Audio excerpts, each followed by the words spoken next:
வணக்கம். நாம் இன்று மிகவும் பழமையான பல்கலைக்கழகத்தினை பற்றிய அருமையான தகவல்களை பார்க்க போகிறோம். இப்பல்கலைக்கழகம் ஆக்ஸ்போர்ட் பல்கலைக்கழகத்தை விட பழமையானது. குப்த வம்சத்தின் பேரரசர் குமாரகுப்தரால் கிபி 427 நிறுவப்பட்டது. ஆசியாவின் வரலாற்று சிறப்பு வாய்ந்த இந்த பல்கலைக்கழகத்தின் பெயர் நாலந்தா.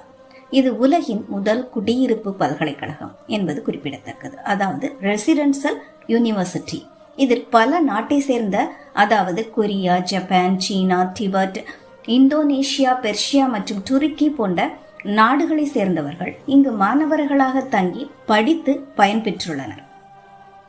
நாலந்தா பல்கலைக்கழகத்தில் செயல்பட்ட நூலகத்தின் பெயர் தர்மகுஞ்ச்.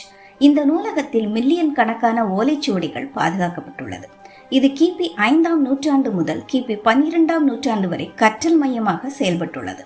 12ஆம் நூற்றாண்டில், அதாவது 1193ஆம் ஆண்டு, பக்தியார் கில்ஜியின் கீழ் துருக்கிய முஸ்லிம் இராணுவத்தால் நாலந்தா பல்கலைக்கழகம் தீ வைத்து எரிக்கப்பட்டது. இங்கு கணித மேதை ஆரியப்பட்டா ஆசிரியராகவும் சீன துறவி யுவான் ஷுவாங் மாணவராகவும் இருந்துள்ளனர். இந்திய பீகார் மாநிலம் ராஜ்கிர் பகுதியில் இடிபாடுகளுக்கு இடையே உள்ளது இந்த பல்கலைக்கழகம். அது மட்டுமல்லாமல் யுனெஸ்கோ நாலந்தா மகாவிகாராவில் இடிபாடுகளை உலக பாரம்பரிய தலமாக அறிவித்துள்ளது. தற்பொழுது நாலந்தா பல்கலைக்கழகத்தின் பெருமையை நிலைப்படுத்தும்படி ஒரு நவீன வளாகம் பிரதமர் மோடியால் திறக்கப்பட்டுள்ளது. நன்றி, வணக்கம்.